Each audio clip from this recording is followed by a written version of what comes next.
نحمدہ ونصلی علی رسولہ الکریم سیدنا عثمان ابن عفان رضی اللہ تعالی عنہ خلفائے راشدین میں سے تیسرے خلیفہ ہیں اور اپنے زمانے کے کامیاب ترین اور نمایاں ترین تاجروں میں سے ایک تاجر تھے۔ جب ہجرت فرما کر مدینہ منورہ تشریف لے گئے تو آپ کے پاس بس ایک تلوار تھی، لیکن زیادہ عرصہ نہ گزرا تھا کہ آپ کا شمار مدینہ کے مالدار ترین لوگوں میں ہونے لگ گیا۔ آپ سے جب آپ کے دولت مند ہونے کا راز پوچھا گیا تو آپ نے جواب دیا۔ اس جواب میں آپ کے دولت مند ہونے کے 5 راز بیان کیے گئے ہیں۔ ان میں سے پہلا یہ ہے کہ وہ فرماتے ہیں کہ میں اپنی تجارت پر خود کھڑا ہوتا تھا اور درپیش آنے والے مسائل کا بذات خود علاج کرتا تھا، یعنی اپنے ملازمین پر اتنا بھروسہ نہیں کرتا تھا، کیونکہ ملازم جتنا بھی پاک طبیعت کا ہو جائے مالک کی مصلحتوں کا ویسا حریص نہیں ہو سکتا جیسے مالک خود ہو سکتا ہے۔ اور یہ تاجر کے لیے بھی ایک موقع ہوتا ہے کہ وہ اپنے گاہکوں کو اور انہیں درپیش آنے والے مسائل کو اور ان کی شکایات کو خود سمجھے اور انہیں بہتر سے بہتر خدمات پیش کرے۔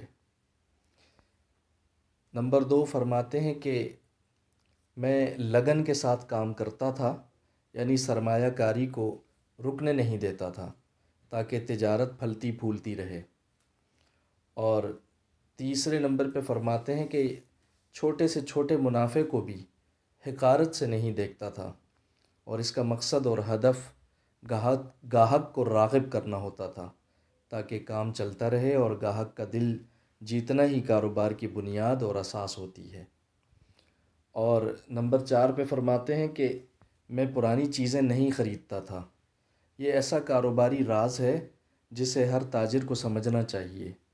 تجارت متروکہ چیزوں کی نہیں، وقت اور زمانے سے ہم آہنگ چیزوں میں کرنی چاہیے تاکہ گاہکوں کی توجہ حاصل رہے اور وہ تسلسل کے ساتھ آتے اور خریدتے رہیں۔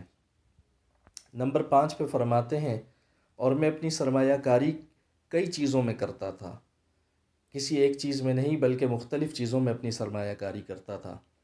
یہ ایک انتہائی قابل غور نکتہ ہے۔ سارا مال ایک ہی کام میں نہیں بلکہ کئی ایک چیزوں میں تقسیم کر کے لگانا چاہیے تاکہ اگر کسی ایک سرمایہ کاری میں کوئی بحران آ جائے تو کمائی کا کوئی دوسرا متبادل راستہ کھلا اور موجود رہے۔ اس طرح آپ کے فرمان کا بامحاورہ ترجمہ کچھ یوں بنے گا کہ میں اپنی تجارت کو درپیش مسائل کا خود معالجہ کرتا تھا، یعنی اس پہ خود نظر رکھتا تھا، تسلسل سے سرمایہ کاری کرتا رہتا تھا، کم منافع کو حقیر نہیں سمجھتا تھا بلکہ اسے بھی منافع ہی سمجھتا تھا، پرانی متروک چیزوں میں سرمایہ کاری نہیں کرتا تھا اور اپنے سرمایہ کو ایک وقت میں کئی کاموں میں لگا کر رکھتا تھا۔